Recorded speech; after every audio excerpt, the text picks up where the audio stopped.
It's been a month since Todd and Julie Chrisley walked out of federal prison after being convicted on 12 counts of wire fraud, bank fraud, and tax evasion in 2022. They walked out of federal prison with a presidential pardon in hand, and most people assumed that meant the nightmare was finally over.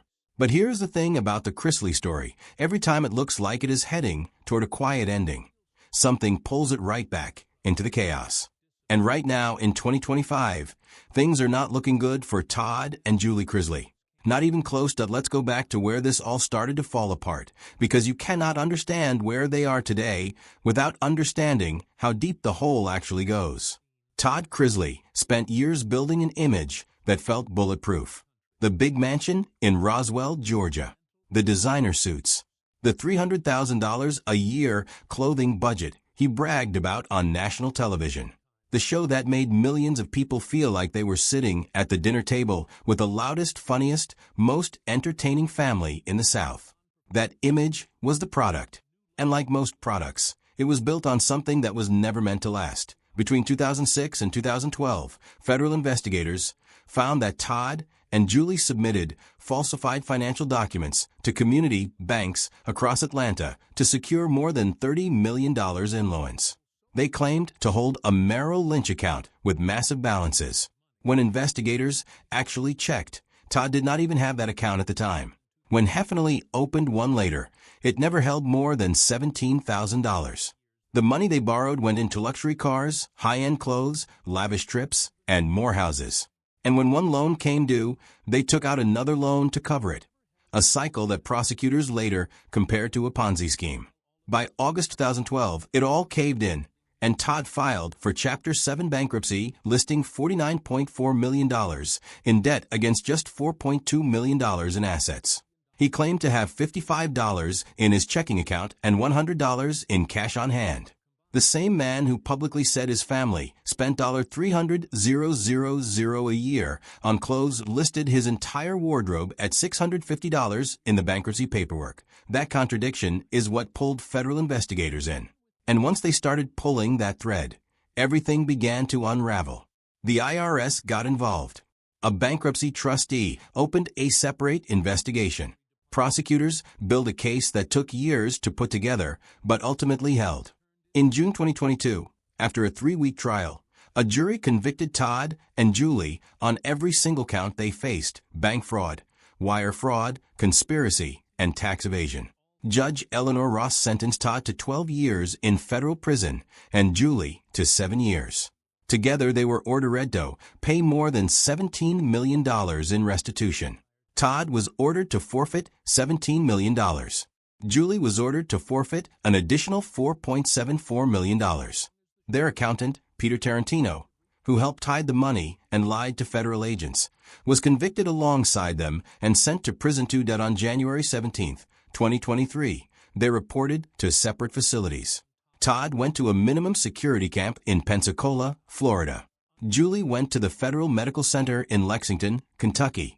And for more than 2 years after that, they were not allowed to speak to each other. Not a phone call. Not a letter that made it through in time. Todd's warden refused to approve the communication request, even though Julie's facility had already agreed to it. Julie was limited to 10 minutes of phone time each day, shared across all her family calls. Emails took days to arrive. For over 2 years, the couple who built an entire television brand around being inseparable could not hear each other's voice. People were searching for updates constantly during this period. Searches like Todd Chrisley Prison Update 2024, Julie Chrisley Health in Prison, Chrisley Family Latest News, and Savannah Chrisley Fighting for Parents were pulling in massive traffic because the public genuinely wanted to know what was happening behind those walls.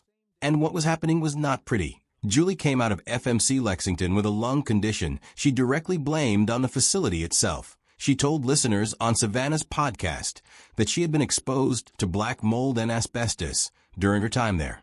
She said she was still receiving treatment from a pulmonary specialist because the damage had affected her breathing in ways that did not simply go away once she walked out the door. Todd backed up her account, saying that inmates had been forced to clean contaminated areas without any proper safety equipment, and that he believed those conditions had caused lasting health damage to people who had no choice but to bed here. This was not a story about someone complaining about prison being uncomfortable. This was a specific medical claim about negligence that left a real mark on her body. Meanwhile, Savannah Chrisley had been carrying the entire family on her back for 2 years. She became the legal guardian of her then 17-year-old brother Grayson and her 11-year-old niece Chloe. The little girl Todd and Julie had adopted just months before reporting top recent.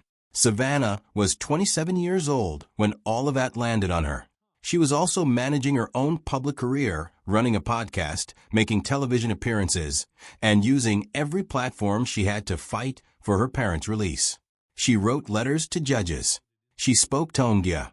She made sure the story never went cold. And eventually, that campaign reached the right ears. On May 27, 2025, President Trump called Savannah directly. He told her that her parents would be free and clean, and that he would finalize the pardons by the following day. With Alice Marie Johnson standing beside him, he made it official. The full pardons were signed, and Todd and Julie Chrisley walked out of federal custody after more than 2 years apart. It was the moment the family had been fighting for. But freedom, as it turned out, came with its own set of problems that did not disappear with a signature. Here is what most people are missing when they talk about the pardon. A presidential pardon wipes the criminal conviction. It does not erase the financial judgment. The $17,270,741.57 in restitution that Judge Ross ordered is still sitting there. It did not vanish.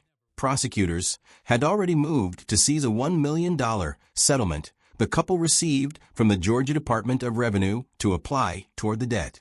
If they fail to pay the restitution in full, the court requires monthly payments of at least $1,000 during their supervised release period. That might not sound like much compared to the full number, but when you are starting over with your reputation in pieces, your income sources uncertain, and your health compromised, even manageable numbers start to feel like walls. And then there is Todd himself. Because the most revealing thing that happened after the pardon was not the reunion or the health updates or the restitution questions. It was what Todd said when he finally stood in front of a microphone with his freedom restored. He said he had nothing to be sorry for. He said he did not believe he committed fraud. He questioned whether the jury had truly been made up of his peers, suggesting that people in that jury box did not understand his world or his industry. He insisted that Mark Braddock, the man who had worked closely with the family for years, the man who admitted in court to creating fake documents on the Chrisleys' behalf, the man whose testimony helped seal the conviction, had hacked his email and fabricated evidence. Todd's position was clear. He was the victim that he was wrongly convicted, and he had nothing to apologize for. That stance shocked a lot of viewers. But it also lines up completely with the pattern that prosecutors spent years documenting. This is a man who listed a $650 wardrobe, while telling cameras his family spent $300,000 a year on clothes. This is a man who borrowed $36 million using fake documents and walked away from $20 million of it through bankruptcy while launching a reality show about his lavish lifestyle. The refusal to acknowledge any wrongdoing is not new. It is actually the through line of the entire story. Searches around this exact moment have spiked significantly. People are looking up Todd Chrisley refuses to apologize, Chrisley pardon controversy, Todd Chrisley restitution 2025, and Julie Chrisley health update after prison. The public appetite for this story has not shrunk, it has grown, because the pardon did not close the chapter. It opened a new and arguably more complicated one. What does their life actually look like right now? Their television show, Chrisley Knows Best, ended in March 2023. USA Network was not going to keep a show on the air when both of its stars were behind bars. The spin-off Growing Up Chrisley, which followed Chase and Savannah, also wrapped. The income stream that the family had built over 9 seasons is gone. The mansion, the Georgia estate, the lifestyle that was sold to viewers every week, that is not coming back in the same form. And while Savannah has proven herself as a media personality in her own right, Todd and Julie are essentially starting over in their mid-50s, post-conviction, post-prison, post-pardon, still carrying a $17 million debt that the government has every intention of collecting. The family drama has not quieted down either. Kyle Chrisley, Todd's son from his first marriage, has had his own ongoing struggles with addiction and legal issues that periodically resurface in tabloid coverage.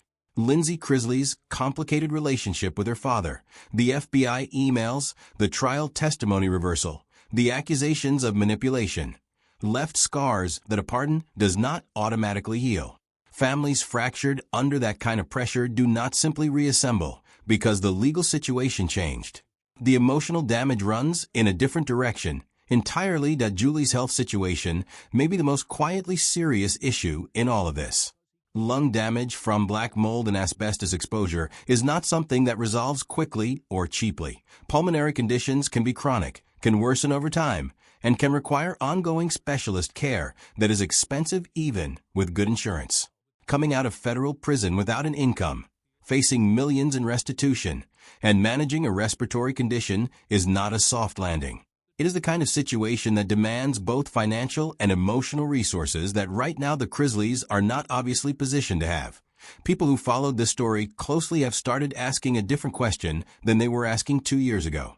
2 years ago, the question was whether Todd and Julie deserved the sentences they received. Now the question is what happens next, and whether the version of the Chrisley story that played out on television was ever real at all. Because what the trial revealed was not just fraud. It revealed a constructed identity built so carefully and maintained so aggressively that even the people inside it seemed to believe it. Todd still believes it. That is what makes his post-pardon statements so striking. Not the anger, not the defiance, but the fact that the story he is telling himself has not changed even slightly. There's something almost cinematic about the whole arc. A family from small-town South Carolina. A mother working 60-hour weeks in a textile mill. A father who became an electrician turned minister. 2 kids who grew up watching their parents grind through life without much cushion. And then Todd, who looked at all of that and decided he was going to leave differently. That he was going to have the mansion and the suits and the television showing the lifestyle that felt like the opposite of everything he grew up watching. The ambition was real. The drive was real. The love for his family, complicated as that relationship clearly is, seems real. What was not real was the money. And that gap between the life he wanted and the money he actually had is where the whole story broke down. Right now, Todd and Julie Chrisley are free. They are together again after more than 2 years of silence. Julie is receiving medical treatment.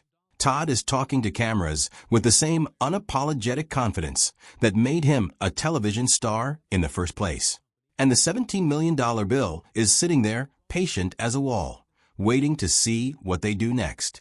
Whether they find a way to rebuild something, a podcast, a book deal, a new show built around the comeback narrative, or whether the weight of the debt and the health issues and the fractured relationships proves too much, nobody knows yet. But one thing is clear. This story is not over. And for anyone who has been watching, the next chapter might be the most revealing one yet.